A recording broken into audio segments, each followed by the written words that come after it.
Hello, my name is Jacob, and I am a Norse Pagan. And today, we're going to be talking about what offerings to give which deities.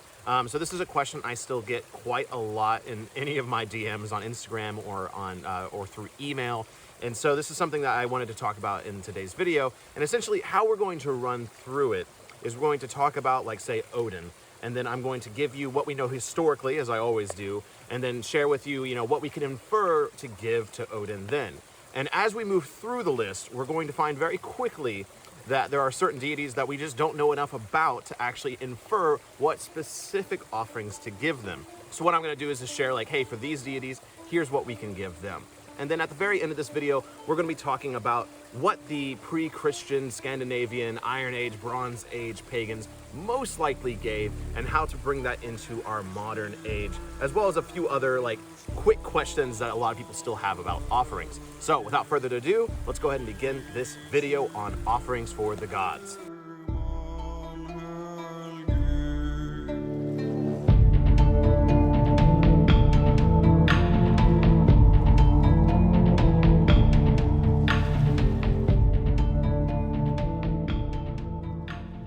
Just like my last video, I am filming once again here in Kentucky, and I'm trying to get outside more after I do say go outside all the time. So I'm here at this beautiful waterfall here in Kentucky on this beautiful, beautiful day, and the leaves are beginning to fall, so we're getting very close to autumn, which I believe is a lot of pagans' favorite season, so I'm really excited as well.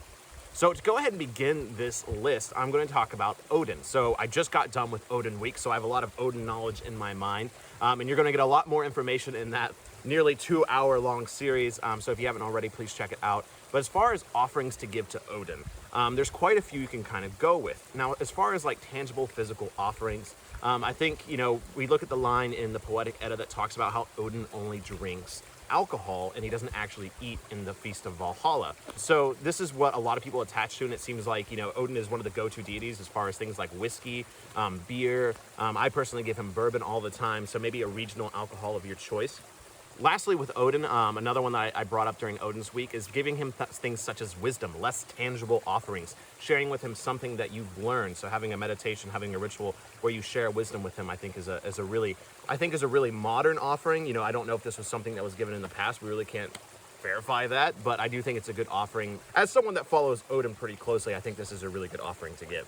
Moving right along to his son, Thor. Thor is a very simple deity in the sense that I find him easy to please, and I think this is very common in the community as well. What we can tell from the Poetic and Prose Edda is that Thor really loved to feast, he loved to celebrate, so he was a big drinker. Of course, we have the tale of Utgarda Loki, where he drained the drinking horn that was connected to the ocean. So this idea of drinking is also tied to Thor as well.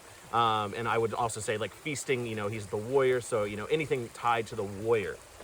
Something less tangible, and again, this is something that is just kind of an out there idea if you want to connect to Thor. Really two things here. One, of course, physical training is if you want to, put fitness into a religious kind of context, kind of devoting any kind of fitness regimen to Thor. We actually did this back at the men's retreat in February, where we had 9 guys climb a mountain. We basically dedicated the climb to the mountain to Thor. And so, that was one of the driving forces that got us to the top, is saying, like, this is for Thor. So I do think that having a fitness thing tied to Thor is a really interesting offering in itself. Some people might not call that an offering, but it's still a way to say, Thor, I'm going to climb this mountain for you. I think that's a pretty good offering. Another one that I've actually grown connected to in recent years is the connection of brotherhood or family among your close community. So really cherishing the ones you loved, I think, is a way of honoring Thor. Maybe less of an offering, but I do think it's an aspect of Thor that many people lose sight of, is that hospitality, that brotherhood. So I think this is another really great way to connect with him. The next deity I want to talk about is Freya. And of course, I have another God Week series about Freya as well. The thing I love about Freya is in Voluspa and Skama, the small Voluspa, where Freya brings up a witch as well to discuss someone that built her a shrine. This whole poem is about a man, a human man, who built her something that she loved, and so she's doing something for him. And it even says in the Prose Edda that Freya is one of the easier deities to reach. And so this combination of building something for her and just really connecting with her, I think she is a really wonderful deity to reach out to. But other than building something, which we of course see in the Prose and Poetic Edda, I think you act like you court her. in a way. That might sound weird to some people, but treat her like you're trying to woo her. Bring her roses, leave her sweet smelling things, bring, flowers of any kind. I think, acting like you're trying to win her heart is a really quick way to gain Freya's love and affection. Now, of course, I do think that the prose and Poetica go too far with the sexuality and promiscuity of Freya. This is tied to her character, it's just part of who she is, at least the stories we have. But I think the more romantic side of that is just trying to woo Freya, bringing her something beautiful. And I really do think that she's a wonderful, I don't want to say easy deity to reach out to, but it's not as complicated as a deity such as Odin. And yes, Freya does have a complicated side as well. She's a goddess of love and beauty, but also a goddess of war. She has a lot tied to her. It is interesting, after doing the God Week series, I have found that Thor, Odin, and Freya are actually the deities we know the most about, at least in a ritual context. Yes, we know Freyr, which is the next deity I want to talk about. Yes, we know that he had a temple at Uppsala. Yes, we have evidence of a statue that was most likely created to venerate Freyr because of the large phallus. However, with Freyr, we don't actually know a lot about Freyr within the Poetic and Prose Edda. He doesn't have a lot of sections, which is the reason I haven't done a God Week on him yet, because there's not a lot there. It's really just the story of him, giving away his sword so that he can marry a giant woman, and then, of course, dying at Ragnarok, and then he's kind of there for a few other stories. So that's kind of it. He's not in the stories as much. But as far as offerings for Freyr, we do know that he is tied to agriculture. So anything that comes from agriculture, anything that you grow, whether it's the tiniest of carrots or the biggest of tomatoes, it doesn't matter. It's giving something that you actually grew, I think, is a really great way to connect to Freyr. And then also, if you forage for things in nature, I think this is also something that you can give to Freyr as well. So foraging things such as mushrooms or berries and giving those as an offering, I think will give you really good results within your rituals. The next deities I had written down, which I kind of combined into one, was Ullr and Skathi. So these deities are very similar, both gods and goddesses of the hunt, so to speak. And so bringing any kind of game or, hunted meat for them as offerings, I think would be really good. And again, foraging probably would be a really good offering for these two deities. They're both also really tied to winter. And I did actually do a Skathi offering back last year with the first snowfall. We ended up giving like hot potato soup that we both, that Parker and I both freshly made for that video as well. And we gave those as offering and built her something. So anything that's tied to winter, hot cocoa, hot cider, hot tea, peppermint maybe. So I think if you give anything tied to winter, to Ullr or Skathi, I think you're going to find really good results as well. And of course, being out in nature and being, in the mountains for Skathi in particular, I think would be a really good way to connect with her. And now we bring ourselves to Tyr, a deity I don't talk about very often, and I know a lot of people want me to talk about him more. The reason I don't is just simply because I haven't had any Tyr experiences. While there are many people in the community that do have Tyr experiences, I just haven't felt that connection enough to really speak on him. Now, as far as an offering for Tyr, this is hard to recommend as well, simply because he doesn't have a lot of stories in the Poetic and Prose Edda. Another reason I haven't really talked about him yet. Of course, we have the binding of Fenrir, and then he is also involved in the story of the stealing of the cauldron to brew the mead for the feast at Aegir's Hall. So none of these stories actually give us a lot of physical offerings to give him. You might be able to say like, oh, give him, mead because of the cauldron being brewed, but that's a long shot. So again, this is where we get into the deities that we really don't know too much about, and we're kind of grasping at straws what to give them. But one thing I do know that people that tend to venerate and honor Tyr do give is the idea of really just living honorably. So having honor in itself is an offering to Tyr. Living in a way that, you don't compromise, you have a line in the sand and you won't cross it, and you won't break your principles. These are ways to, and that's not exactly an offering, but it's a way to venerate and honor him. So otherwise, he kind of falls in the category of deities. We don't know what physical items you can offer. You really can just kind of offer these ideas that would honor him into, liking you more, so to speak, or being favorable in his eyes. One other thing I forgot to mention with both Odin, Thor, and Tyr, if you're in the military, this takes on a whole different life because you are actually living that warrior lifestyle. So you're going to be able to connect to these deities on a deeper and different level than most people. Obviously, myself, not being in the military, not being a warrior, I don't connect with those warrior aspects of Odin, Thor, or Tyr, and that again probably a reason I don't connect to Tyr very often. So I believe that if you hone your martial skills, so to speak, these are going to be something that these deities also look at and hold in high regard. And now we really are scraping the bottom of the barrel of information for certain deities, but there are some very large deities on this list that don't have a lot of information about them. Frigg is one of those deities. She isn't actually talked about that much, even though she is an important part of the mythos. She is the wife of Odin, and she holds a very, high position. She really is the matriarch of the faith. You can look at all of her handmaidens and see all of their different aspects, perhaps to pull something out of as far as an offering. But otherwise, just like Freya, I would suggest offering anything you would give to your mother. And of course, she is more of that motherly presence, whereas Freya is more of the lady presence. And so, maybe give her chocolates. Think of like Mother's Day, maybe. Give her flowers, give her chocolates, write her poetry.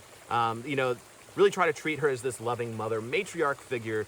Maybe even like this queenly idea. Treat her like the queen. She is Odin's queen after all. So really just honoring her like a mother, I think, is the best thing to offer her. And then, things like flowers and chocolates would be a really good idea, perhaps. But again, this is really hard to reach into because we just don't know that much about Frigg. So then we have another pair to mention, and this is Bragi and Idun. So they are married, and so they can kind of probably be brought into a ritual together. But as far as Bragi, we don't know that a lot about him, but we do know that he's tied to music and drinking. So of course, alcohol, playing music for him would be a really good way to connect with Bragi.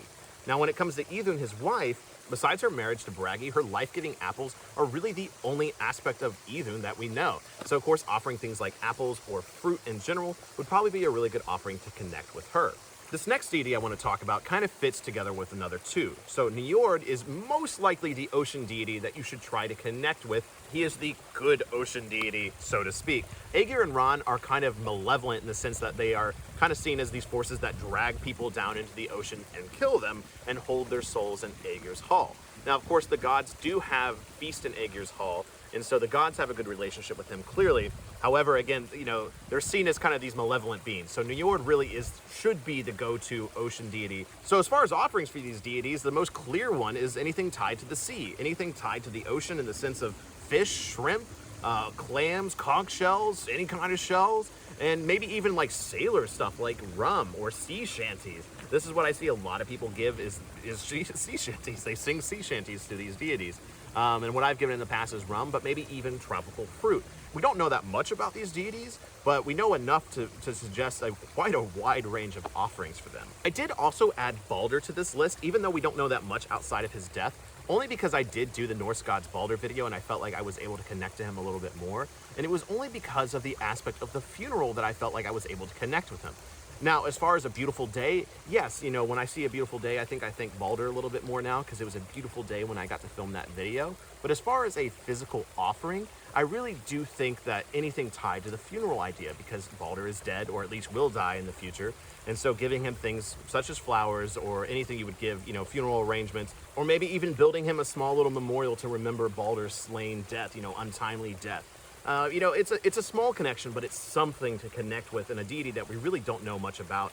And we really don't know if he was venerated during these pre-Christian Scandinavian times. We know Apollo was, and so maybe you can go for anything Apollo related, but that's up to you, and how much you combine those two pantheons of deities. All right, now we have the last two on the main deities that we could probably pull something out of the Poetic and Prose Edda, and that is Heimdall and Loki, two people that eventually kill each other within the stories. So as far as Heimdall goes, again, we don't know that much about him from the stories, at least in a way that we can pull to say, this is something we should give. But we do know he is the watchman of the Aesir gods, and he watches over Asgard looking for signs of Ragnarok. Once again, like with Njord, Aegir, and Ran, we're not given a lot of information about Heimdall, but maybe enough to pull something out of. So this idea of him always watching, always listening, always seeing. So I've actually recommended this in the past if someone wants to connect to Heimdall, is that you actually offer your sleep. You don't sleep one night and essentially have a meditation or a ritual, or basically a dedication to Heimdall, saying, I'm going to try to live what Heimdall lives in the sense of watching, always watching over, protecting your family, maybe protecting your community, but essentially, just sacrificing sleep as an offering to Heimdall to kind of live what he does. Another thing that people seem to give Heimdall is coffee or caffeinated beverages because he has to stay awake. Again, this is kind of a cheeky thing, but at the same time, it couldn't hurt, so giving things like coffee might not be a bad idea.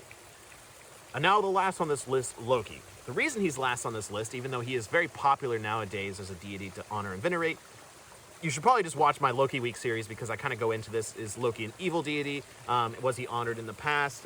You know, all these things. Short story is, no, he's a complicated deity, maybe not an evil one, but he definitely, from what we can tell historically, was not honored in the past, and perhaps not even seen, you know, and most likely not seen in a good light because of the stories that we have.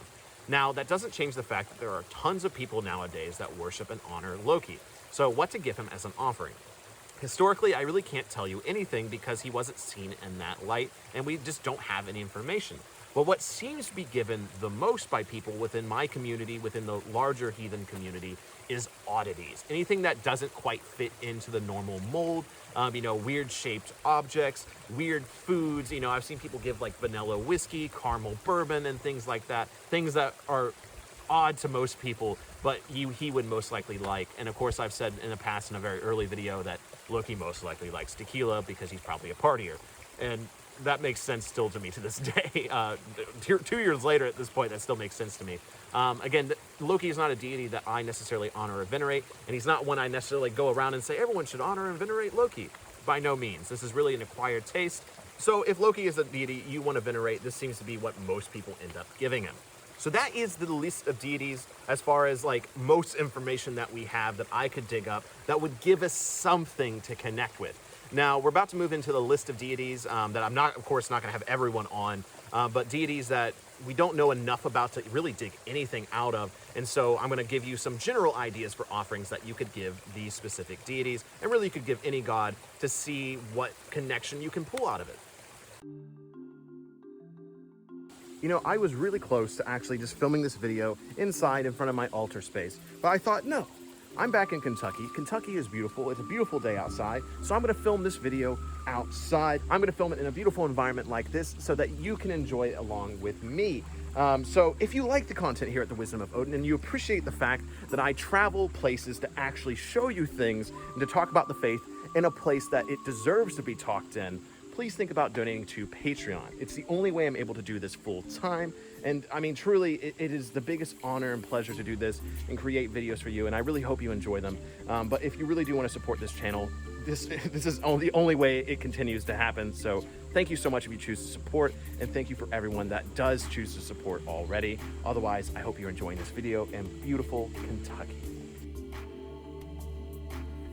So on this list of deities, we really don't know enough about to really pull any offerings on how to connect with them on a deeper level. Of course, this isn't everyone. I'm forgetting deities. I'm sure I'm forgetting many handmaidens of Frigg, but I did try to add a pretty complete list so you can get an idea of these deities I'm talking about.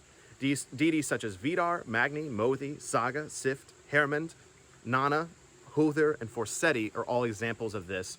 Now, again, these are deities that are only mentioned like once. Forseti, for instance, was mentioned in the Poetic Edda, but really isn't mentioned anywhere else, and he's one of the Aesir gods, and he deals with law.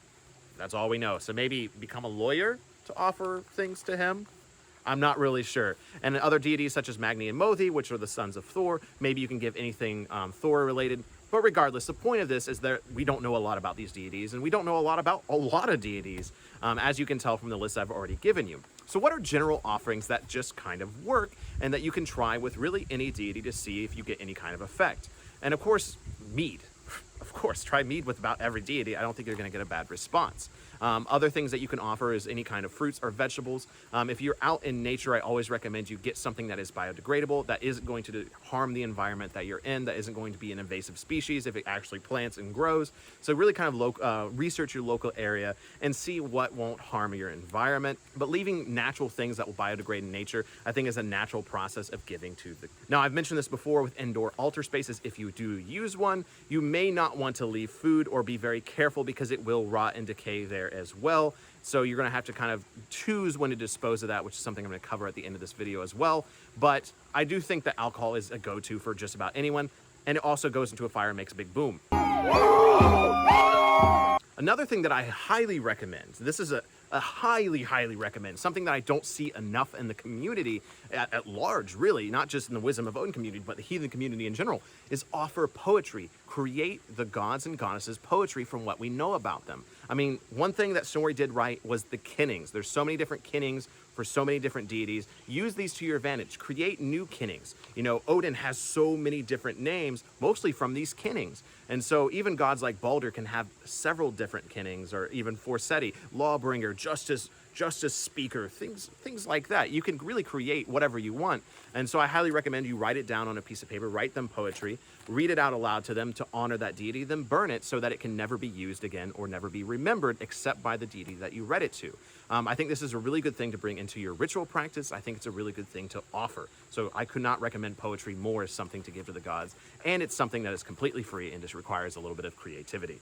And it's a part of yourself too. So perfect offering. Something that, once again, is not considered an offering by some, but is really an offering, is an offering of time and meditation.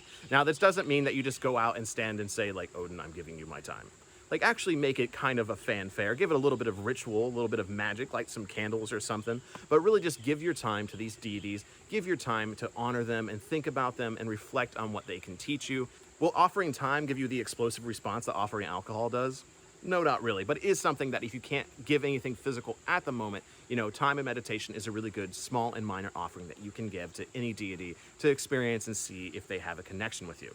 Now, one thing I should note, and this kind of goes with questions that people generally have about offerings, is that if you can't actually get a hold of alcohol, or you prefer not using alcohol, any kind of fresh juices, ciders, or really any natural liquids, you can even offer water that you got from a local spring or things like that that you kept around. I have water from the top of the Alps that I plan on offering at some point. You know, that took me no real effort besides having a vial, dipping into the water, and now carrying it back. That means something to me, and so giving that, I mean, an offering really is something that has value to you. You do have to be careful because this is something I talked about with the Shadow Moon Witch on her channel, as well as Zach on the Seeker of Wisdom channel when we discussed rituals and Norse paganism, is what are the limits of offerings? Because I've been asked before, is offering something in Minecraft or offering something digital an offering? Technically, if something has value, then yes, it's an offering. But also, like, I don't know if my naturalist self, being out in nature kind of guy, Norse Pagan, can really recommend like offering something like that. But in technicality, yes, offering something digitally, if it has value to you, is an offering. But I think it also has to have some form of value or tangible something to the gods. Yeah, that's a hard question because it's like finding a loophole. I think it's weird. Most people would probably say no, it's not. But it's an interesting question. So this is definitely when we get into the, yeah, do whatever you want in the faith as long as it doesn't harm others, as long as it's kind of based in fact, you know, this is when we get kind of complicated in that when it comes to things like offerings. Do what you will, but I don't think you're going to get much of a response if you're offering something digitally or if you're just taking out an iPhone and breaking it.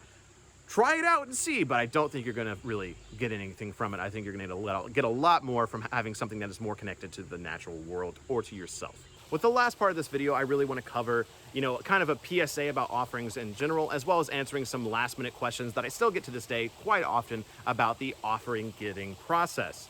So as far as traditionally, what we know historically about offerings, what did people give 1,000 years ago, 2,000 years ago, in Iron Age, Bronze Age, Scandinavia, and Germany? This is kind of a hard reality because yes, we don't technically know what the everyday home life was like. What was the everyday average farmer's offering life like? And, you know, it probably wasn't much. From what we know about world paganism is people in general, just like they are today, are not always heavily into faith. It's something that's there, but it's not something that's part of their everyday life, or at least it's so molded into their everyday life that they don't need active offering and participation all the time.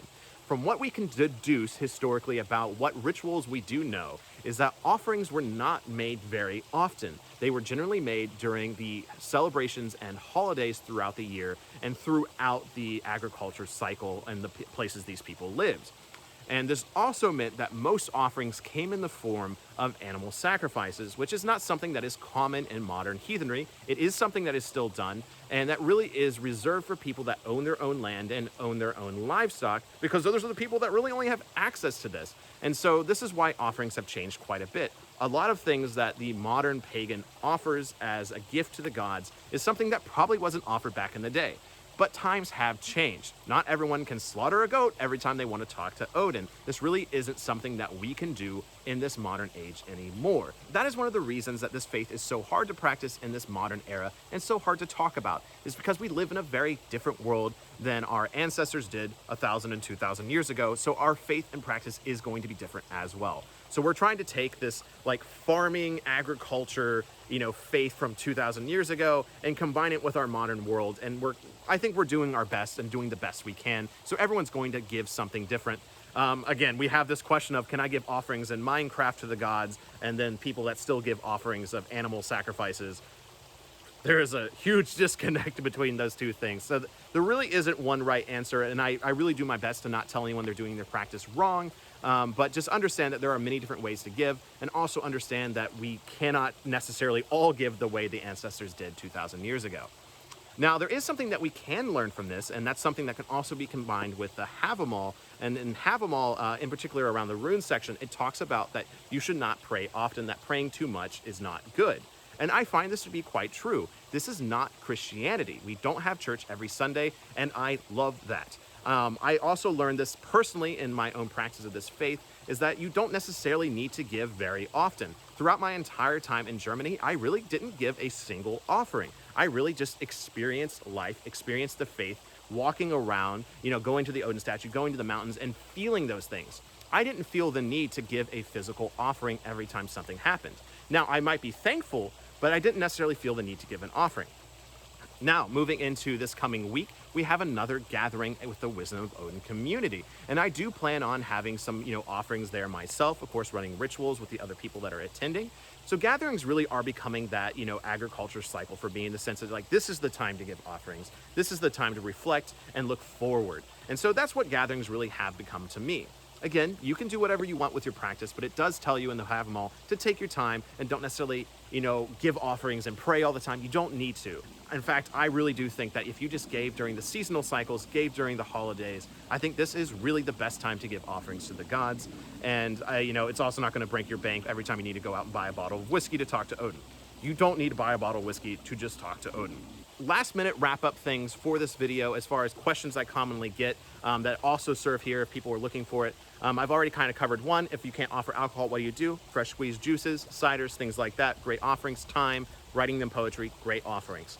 Another question I still get all the time is, what do I do with my offerings after I'm done with them? As long as they're biodegradable and won't hurt the environment, which are offerings you should focus on, then I recommend taking them outside into nature and leaving them near a tree or into the earth if it's safe for the earth. Now, alcohol, as I've been learning, is not actually safe for dirt itself. It actually harms the nutrients in the soil. So pouring it on rocks probably is the next best thing, because that'll be naturally filtered out by the rain and probably won't cause too much harm. I don't know that 100%. If you know better ways to, give back to the earth, please put it down below. But yes, aim for biodegradable things that aren't going to harm the environment and take it outside. And there is no set day of the week or, how many days it needs to sit out for the gods to fully consume the apple you left behind or to fully drink the alcohol. Really, this is just what you personally experience. I find that, within a few days, I usually kind of clean out the altar space of any offerings I leave. Otherwise, it gets moldy and gross, and that is not a good offering for the gods. The other question I get all the time as well is something I just covered, is how often to give. Again, as often as you feel is necessary. But again, my advice to you from my own personal experiences is you really don't need to give that much. Focus on your life, focus on enjoying this beautiful world we live in, and then every now and then sit back, reflect, and thank the gods for everything that happens and everything that will happen. All right, I think this video covered offerings pretty well. I hope it's been helpful for you. But again, I'm not the sole voice of this faith, nor do I want to be. So if you have recommendations, please put them down below so people can read them. If you have recommendations for certain deities that have worked for you, please share it down below or on your social medias. So thank you once again for watching this video. I hope it was helpful, and until the hall,